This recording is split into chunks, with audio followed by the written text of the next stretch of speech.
இங்க ஒரு வழியா சந்தாவை காப்பாத்தி இந்த பக்கம் வானதி அவங்க வீட்டுக்கு கூட்டிட்டு போய் அவங்க வீட்டாளங்களையும் சமாளிச்சிடுறாங்க.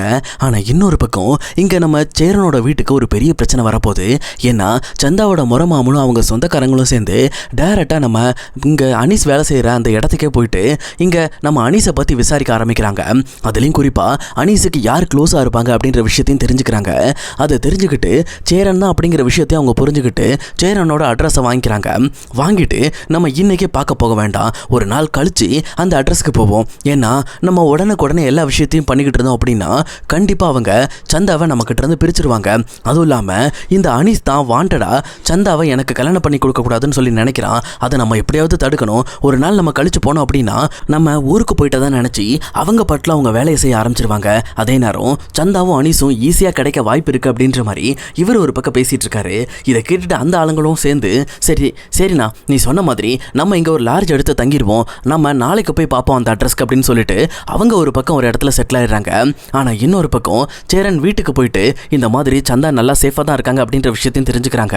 அதுக்கப்புறம் இங்க நம்ம சுனிலை மட்டும் நம்ம வீட்டில் வச்சுக்குவோம். ஏன்னா கண்டிப்பா வானதி வீட்டுக்கு சுனிலை அனுப்ப முடியாது, அது சரி வராது அப்படிங்கிறதையும் புரிஞ்சுக்கிட்டு இவங்க டைரக்டா சுனிலை தான் வீட்டிலே வச்சுக்கிறதுக்கு பிளான் பண்றாங்க. ஆனா சுனிலுக்கு மனசுக்குள்ள ஒரு மாதிரி நெருடலா இருக்கு. அவரும் இங்க சேரன் கிட்ட இங்க பாருங்க சேரன், இந்த மாதிரி இங்க சந்தாவோட முறமாம அவ்வளவு ஈஸியா இந்த ஊரை விட்டு போறவன் கிடையாது, கண்டிப்பா உங்களை தேடியும் இந்த வீட்டை தேடியும் வருவான். இந்த வீட்டுக்கு அவன் என்ன தேடி வந்து நான் இந்த வீட்டில் இருக்கிறத தெரிஞ்சதுன்னா அது உங்களுக்கு தான் பெரிய பிரச்சனை. ஏன்னா அவன் எங்க ஊர்ல ரவுடித்தனம் பண்ணிக்கிட்டு இருக்கவன், 4-5 அடியாட்களை வச்சுக்கிட்டு கட்ட பஞ்சாயத்து அது இதுன்னு சொல்லி பயங்கரமா பில்டப் பண்ணி ஒரு வாழ்க்கையை வாழ்ந்துகிட்டு இருக்கவன். அதனால தான் சந்தாவும் அவனை பார்த்து பயந்துகிட்டு இருக்கா. அதனால என்னால உங்களுக்கு எந்த பிரச்சனையும் வந்துடக்கூடாது, நான் வேணா பேசாம இங்க இருந்து கிளம்பிருட்டுமா அப்படின்ற மாதிரி இங்க நம்ம சுனில் கேட்கிறாரு. ஆனா அதுக்கு இங்க சேரனும் இங்க பாரு நீ எங்கேயும் போக வேண்டாம், நீ இங்கே இரு, நான் என்ன பிரச்சனை வந்தாலும் நான் பார்த்துக்கிறேன் அப்படின்ற மாதிரி சந்தாவோட அண்ணனை இவர் தான் குடும்பத்தில் ஒரு ஆளாக நினச்சி தான் பத்திரமா பார்த்துக்கிறேன் அப்படின்ற மாதிரி வாக்கு கொடுத்துட்றாங்க. இப்படி இது ஒரு பக்கம் இருக்குன்னா இன்னொரு பக்கம் இங்கே நிலாவும் சோழனும் ரொம்ப சந்தோஷமா ஊரையே சுற்றி வந்துட்டு இருக்காங்க. அதுலேயும் குறிப்பாக இங்கே நிலாவை சோழன் டைரக்டாக பீச்சுக்கெல்லாம் கூட கூட்டிகிட்டு போகிறாரு. அங்கே போயிட்டு நிலாவும் இங்கே பாருங்க சோழன், நீங்கள் எனக்காக நிறைய விஷயம் பண்ணுறீங்க, சொல்லப்போனால் நீங்கள் இந்த அளவுக்கு எனக்காக மெனக்கட்டு நிறைய விஷயம் பண்ணுறதை பார்க்கும்போதெல்லாம் எனக்கு ரொம்ப ஆச்சரியமாக இருக்குது. ஏன்னா என்னோட லைஃப்பில் யாருமே எனக்காக எந்த ஒரு விஷயத்தையும் பண்ணது கிடையாது. என் அப்பா அம்மாவை எடுத்துக்கங்க, எல்லாமே அவங்களோட கடமை நினச்சிக்கிட்டு எல்லாமே பொறுப்பாக தான் செய்வாங்க. ஒரு பொருள் வாங்கி கொடுக்கறதா இருந்தால் கூட அந்த பொருளை 4 டைம் யோசிச்சு எனக்கு செட் ஆகுமா அப்படின்ற மாதிரி அவங்க யோசிப்பாங்களே தவிர நான் ஆசைப்பட்டங்கிற பொருளை யோசிக்கவே மாட்டாங்க. நான் ஆசைப்பட்ட பொருள் எனக்கு கிடைச்சதே கிடையாது. நான் போடுற துணியில் கூட இந்த மாதிரி கலர் தான் செலக்ட் பண்ணணும், இந்த மாதிரி துணி தான் போடணும் அப்படின்ற மாதிரி எங்கள் அம்மா செலக்ட் பண்ணிடுவாங்க. இப்படி என் வாழ்க்கையே இன்னொருத்தர் செலக்ட் பண்ணி தான் போயிட்டு இருந்துச்சு. என்னைக்கு நான் உங்களை மேரேஜ் பண்ணி உங்கள் கூட வந்தனோ அன்னைக்கு அப்படியே டோட்டலாக மாறிடுச்சு. இதுக்காகவே சொல்கிறேன் சோழன், கண்டிப்பாக உங்கள் லைஃப்பில் ஒரு பெரிய மாற்றம் நடக்கணும், நீங்கள் ரொம்பவே ஹாப்பியாக இருக்கணும். அது மட்டும் இல்லாமல் உங்களுக்கு நான் ஏதாவது செய்யணும்னு ஆசைப்பட்றேன், அப்படி நான் ஏதாவது உங்களுக்கு செய்யணும்னு ஆசைப்பட்டீங்கன்னா தயவு செஞ்சு எனக்காக நான் செய்ய வேண்டிய விஷயத்தை பற்றி எனக்காக சொல்லுங்களேன், நான் என்ன செய்யட்டும், உங்களுக்கு என்ன வேணும்னு கேளுங்க அப்படின்ற மாதிரி இந்த பக்கம் சோழன் கிட்ட நிலா கேட்குறாங்க. உடனே இங்கே சோழனும் என்ன நிலா இப்படி கேட்குறீங்க, சொல்லப்போனால் நீங்கள் என் கூட வரைக்கும் இருந்தால் மட்டும் போதும், நீங்கள் என் கூட இருக்கிறதே எனக்கு பெரிய விஷயம் அப்படின்ற மாதிரி இங்கே சோழன் சொல்லிட்டு இருக்காங்க. ஆனால் நிலாவும் இல்லை சோழன் நீங்கள் கேளுங்க, உங்களுக்காக நான் ஏதாவது பண்ணணும்னு நினைக்கிறேன், உங்களுக்காக நான் பண்ண வேண்டிய ஒரு முக்கியமான விஷயத்த நீங்கள் இப்போ கேளுங்க, நீங்கள் கேட்டால் நான் அதை மறுக்க மாட்டேன் அப்படின்ற மாதிரி இங்கே நிலா சொல்கிறாங்க.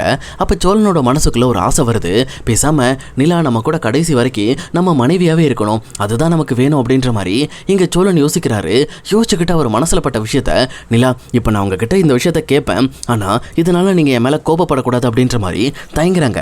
அப்போ நிலாவும் இங்கே பாருங்க சோழன், நீங்கள் எனக்காக ஜெயிலுக்கு போக துணிச்சிட்டீங்க, உயிரை கொடுக்க துணிச்சிட்டீங்க, என்னென்னமோ பண்ண பார்த்துட்டீங்க, இதுக்கப்புறம் நீங்கள் என்ன கேட்டாலும் நான் தரதுக்கு தயாராக இருக்கேங்க, கண்டிப்பாக உங்களுக்காக என்னால் முடிஞ்ச ஒரு ஹெல்ப்பை நான் பண்ணியே ஆகணும் அப்படின்ற மாதிரி இங்கே நிலா சொல்லிக்கிட்டே இருக்காங்க. அதுக்கு சோழனும் சரி நிலா நீங்கள் இவ்வளோ கேட்டதுனால தான் சொல்கிறேன், பட் ஆனால் இது எனக்கு ரொம்ப முக்கியம், அதுவும் இல்லாமல் நான் கேட்குற விஷயத்தில் நீங்கள் கண்டிப்பாக ஒத்துக்கணும் அப்படின்னு சொல்லிட்டு சோழனும் நிலா நான் சாகிற வரைக்கும் என் கடைசி வரைக்கும் நீங்கள் என்னோட மனைவியாகவே இருப்பீங்களா அப்படின்ற மாதிரி கேட்குறாங்க. அப்போது நிலாவோட முகம் ஒரு மாதிரி மாறிடுது. அதே நேரத்தில் சோழனும் நிலா நான் இன்னும் முழுசாக சொல்லி முடிக்கல, நீங்கள் இந்த மாதிரி உண்மையான மனைவியாக வாழணும்னு அவசியம் கிடையாது, இப்போ இருக்கிற மாதிரி இருந்தால் கூட எனக்கு போதும், சொல்லப்போனால் என் வாழ்நாள் ஃபுல்லாக நான் உங்கள் முகத்தை பார்த்துக்கிட்டே இருக்கணும், உங்கள் கூட நான் பேசிக்கிட்டே இருக்கணும், மற்றபடி எனக்கு வேறு எதுவுமே வேண்டாம். ஏன்னா எனக்கு தேவை நிலா என் கூட இருக்கணும், அதுதான் எனக்கு ரொம்பவே சந்தோஷத்தை கொடுக்கும். ஏன்னா நான் உங்களை திருவண்ணாமலையில் பார்த்தப்பவே லவ் பண்ண ஆரம்பிச்சிட்டேன், என் மனசில் இருக்க லவ்வையும் உங்ககிட்ட நான் எடுத்து சொல்லிட்டேன், இப்போ என் மனசில் இருக்க ஆசையும் உங்ககிட்ட சொல்லிட்டேன், இப்போ நீங்கள் என்ன முடிவு பண்ணுறீங்க, அதுக்கான முடிவை நீங்கள் யோசிச்சு கூட சொல்லுங்கள் அப்படின்னு சொல்லிட்டு சோழனும் அங்கிருந்து அப்படியே எந்திக்கிறாரு. அப்போ நிலாவும் வேற எதுவுமே பேசாம டக்குன்னு சோழனோட கையை பிடிச்சி நீங்கள் சொன்னது எல்லாத்துக்கும் சரி அப்படின்ற மாதிரி நிலா சோழனோட கையை பிடிச்சி சிரிச்சுக்கிட்டே நடக்க ஆரம்பிக்கிறாங்க. அப்போ சோழனுக்கும் அந்த விஷயம் ரொம்ப சந்தோஷமா படுது.